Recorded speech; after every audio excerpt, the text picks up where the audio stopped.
BFM Business, Goût de luxe, Emmanuel Rubin, Karine Verniol. Des goûts de liberté, des luxes de mobilité pour une émission spéciale 2 roues, direction le Rajasthan. Tout de suite, Gauthier Deschamps, bonjour. Bonjour Karine, bonjour Emmanuel. Vous êtes le fondateur de Vintage Rides et vous nous appelez, nous vous appelons depuis le Rajasthan. Vous allez nous expliquer dans un instant ce que vous faites là-bas. Vous êtes en plein bivouac, alors c'est assez étonnant. Vintage Rides, c'est en fait quoi? Un tour opérateur spécialisé pour les motards, c'est ça? Tout à fait, c'est une agence franco-indienne, donc basée à New Delhi, spécialisée dans l'organisation de voyages à moto en Inde et plus particulièrement en Himalaya. Parfait. Donc vous avez créé ça il y a quelques années, c'est une histoire qui roule maintenant, si j'ose dire?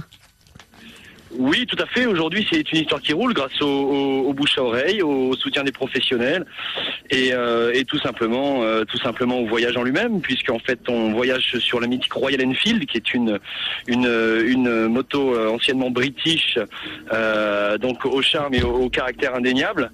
Et puis évidemment, la destination qui est l'Inde et sa population qui attire de plus en plus de monde, oui. Alors, 2 questions. Alors d'abord, pourquoi avoir choisi l'Inde? Vous l'avez évoqué, l'Himalaya. Est-ce à dire que ça reste l'un des grands Eldorado de la route, avec des tracés qu'on ne voit pas forcément partout à travers la planète? Pourquoi d'abord ce choix de l'Inde? Bien, le choix, je sais pas. Je crois que c'est surtout un hasard. C'est un coup de foudre. C'est un coup de foudre. C'est en voyageant en Inde tout simplement. À la base, on avait acheté une première petite Royal Enfield de 1972. On avait fait nos premiers kilomètres. Et petit à petit, en croisant nos intérêts, nos passions avec des amis, on s'est rendu compte que ça plairait à beaucoup de gens. Après, l'Himalaya est une route nouvelle pour les motards, puisqu'elle est accessible depuis les années 80, mais c'est seulement depuis les 10 dernières années que des organisations telles que la nôtre s'y emploient vraiment.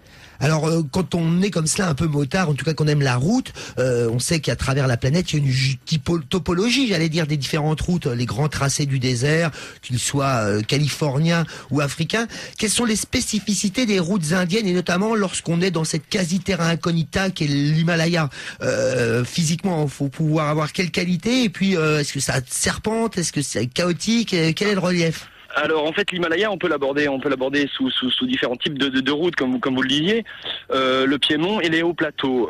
Donc le piémont, ça reste une route, je dirais, de type alpine, donc une route de bonne qualité, où on longe quand même la chaîne himalayenne entre 1800, 2000 et 3500 mètres d'altitude. Et ensuite, quand on passe pour ce qui est de l'Himalaya indien, quand on passe le col du Rotangla, qui est à 3900 mètres, on s'embarque pour une épopée à plus de 4200 mètres pendant 10 jours, direction la capitale du Ladakh, donc je nomme Leh, une terre bouddhiste.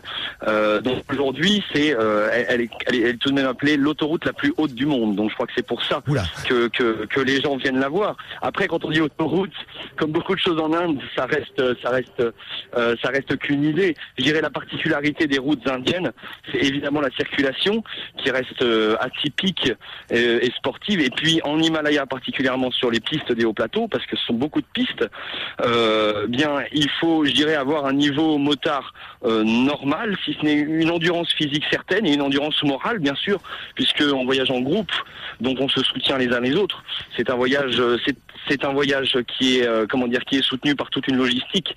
Donc c'est accessible aujourd'hui à un large public, et c'est ce que Vintage Rides cherche vraiment à poser, c'est-à-dire des voyages inoubliables, presque extrêmes, mais pourtant accessibles à tous. Ouais, du moment qu'ils ont le permis motard, bien sûr. Bien sûr. Et puis, Gauthier Deschamps, il y a un nouveau magazine, là, le numéro 5 vient de sortir, mais dans le numéro 4 de ce Road Trip, le premier magazine de tourisme moto, titré Les motards de l'impossible, il y a quand même tout un reportage sur la montée impossible, sur votre balade avec Vintage Rides dans l'Himalaya. Il y a des passages quand même assez compliqués. Alors, justement, le choix de la Royal Enfield, c'est pour pouvoir pratiquer ces passages-là ? Bien, écoutez, après avoir reçu quand même beaucoup de voyageurs, je crois que tout le monde s'accorde à dire que la Royal Enfield est idéale. Elle est faite pour ses routes et pour ses pistes. C'est ce qu'on appelle un moteur monocylindre. Ok, c'est une 500 cm3, donc c'est relativement souple. Donc c'est une moto qui permet de monter tranquillement et de passer tranquillement tous les obstacles, contrairement à des motos plus sportives. Donc c'est aussi ce qui fait, enfin d'une part son charme, mais surtout sa praticité, parce que tout le monde apprend à la conduire. Et quand on parle de passages difficiles, je suppose que vous parlez des passages à gué, traverser des rivières. Exactement. C'est une moto qui est particulièrement résistante. Elle résiste à l'altitude. Donc on a juste au niveau de la carburation pour permettre une réoxygénation du moteur. Mais surtout, je vous le répète, l'équipe logistique est là. Donc moi, en tant qu'accompagnateur, nos chats par exemple en tant que mécanique, et puis sur des voyages comme en Himalaya, on a à peu près pour 10 voyageurs, on a à peu près 10 personnes, 10 ladaki pour nous aider. Donc soit à prendre la moto lors des passages difficiles, soit tout simplement à assurer la sécurité des voyageurs quand ils prennent ce type de petites d'aventures, de risques. Gauthier, c'est combien de trips comme cela himalayen qu'ils sont organisés par an? Et à quelle saison? Alors la saison, c'est je dirais du 15 juin au 15 septembre. Tout dépend de l'ouverture de la route, puisqu'elle dépend de l'enneigement évidemment, donc de la saison. Donc ça nous laisse à peu près 3 mois pour profiter de ces routes. Aujourd'hui, Vintage Rides réalise, pour vous dire cette année, par exemple en 2011, grâce entre autres au soutien du magazine Road Trip, aujourd'hui on a déjà 26 exactement voyages programmés pour l'été prochain. Ouais, mais là vous nous parlez de l'Himalaya, Gauthier, alors que là vous nous appelez du Rajasthan. On vous entend, on rappelle que vous êtes quand même en plein bivouac. Là on entend un petit peu de circulation derrière vous. Donc l'Himalaya 15 juin, 15 septembre, mais sinon vous faites des voyages toute l'année? Oui, toute l'année. Non, aujourd'hui, c'est qu'en fait, nous sommes sur les pistes. On s'est arrêté. Donc, le Rajasthan, pour bien situer, c'est le désert du Thar. C'est la région nord-ouest à la frontière du Pakistan. Ok.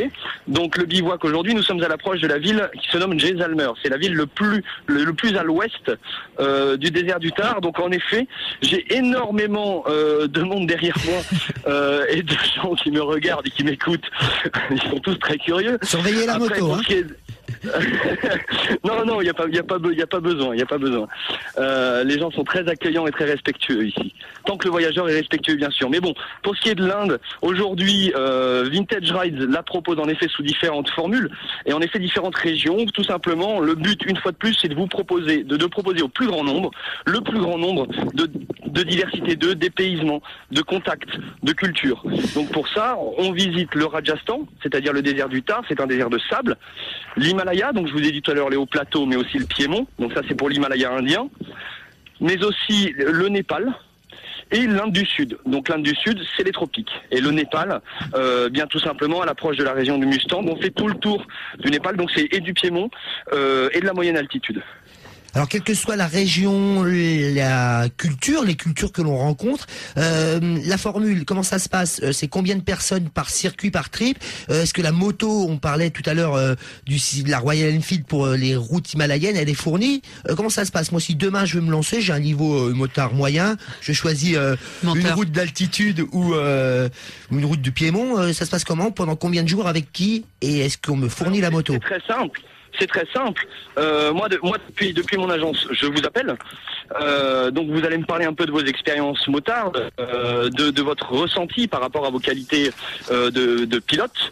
Vintage Rides propose un voyage clé en main, à l'exception du vol international. C'est-à-dire que vous m'appelez, vous prenez votre vol, votre visa, et moi, je m'occupe du reste. Je viens vous chercher à l'aéroport et je vous ramène à l'aéroport. Donc, je vous fournis les motos, évidemment, l'assistance complète. Je parle d'assistance, c'est-à-dire logistique et mécanique, le campement. Donc mécanique, c'est un mécano évidemment en permanence, puisque c'est une moto de mécanique, je dirais traditionnelle, donc parfois capricieuse. Les repas et évidemment les hébergements. Pour mieux répondre à votre question, quel type de groupe? Aujourd'hui, on a trois possibilités. Soit on fixe ce qu'on appelle un départ garanti. On fixe une date, un prix, un minimum de 3 participants, un maximum de 12 participants, et nous rejoignent les duos, les solos, les voyageurs qui ont envie de partager ou de découvrir avec d'autres voyageurs.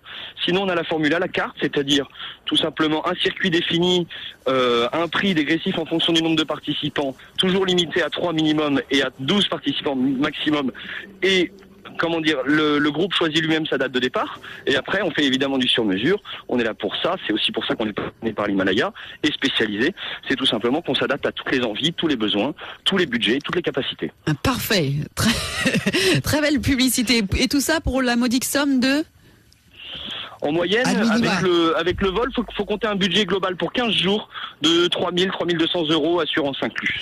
Est-ce qu'il y a l'aspect de rencontre? Vous en parliez un petit peu tout à l'heure, Gauthier Deschamps. Est-ce que quand vous êtes dans votre trip, vous êtes dans votre trip, c'est le cas de le dire, et vous tracez la route, ou est-ce qu'il y a vraiment, vous attachez à un aspect de rencontre avec la population locale?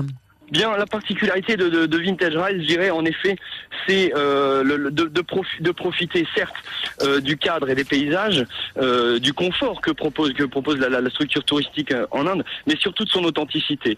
Donc nous, pour cela, on ne passe que par des itinéraires que nous avons repérés nous-mêmes. On s'écarte volontairement des grands axes routiers, quitte à laisser tomber un peu le goudron. On aime la piste, on aime partir. Hier encore, on était dans un petit village Bishnoi. Donc moi actuellement j'accompagne un groupe de 10 motards, donc d'origine bretonne. Bon courage. Donc une ambiance qui reste soutenue. Nous sommes arrivés par exemple dans un petit village Bishnoi. Nous y attendaient à peu près 80 femmes. Tous les hommes étaient restés au champ pour travailler et nous ont fait une fête pas possible. Elles nous ont fait à manger, à boire.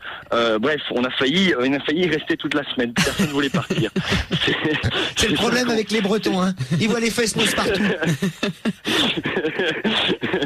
Mais bon, non voilà, c'est ça qu'on cherche, c'est-à-dire qu'on va profiter par exemple au Rajasthan, on va profiter des petits palais de Maharaja, pas les grandes chaînes d'hôtels, des grandes chaînes d'hôtels qu'on connaît tous. Nous, on va chercher le petit fort qui est resté dans son jus, toujours tenu par la famille de Maharaja en question. Ils nous accueillent eux-mêmes, donc un accueil qui leur reste évidemment, une qualité d'accueil qui leur reste. D'abord de leur qualité humaine, de leur qualité indienne et de leur qualité indienne, mais aussi ils ont en particulier au Rajasthan, ils ont gardé une British touch dans la décoration et dans la manière de faire. Donc ça reste toujours souriant, toujours décontracté, beaucoup d'imprévus, mais je crois que c'est ça aujourd'hui qui fait que le voyage reste unique. Le but c'est que tout le monde ait une expérience qu'ils puissent partager, mais que d'autres n'aient pas forcément vécu de la même manière.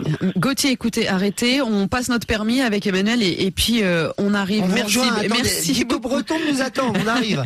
Je voulais juste rappeler effectivement le carnet de voyage moto, le magazine Road Trip, le premier magazine de tourisme moto, qui est vraiment très bien, qui m'a notamment été conseillé par notre ami et néanmoins collègue Fabien Berthelot, qui lui aussi est un fan de Road Trip, qui m'a parlé aussi de Vintage Rides, même s'il n'a pas voulu venir commenter.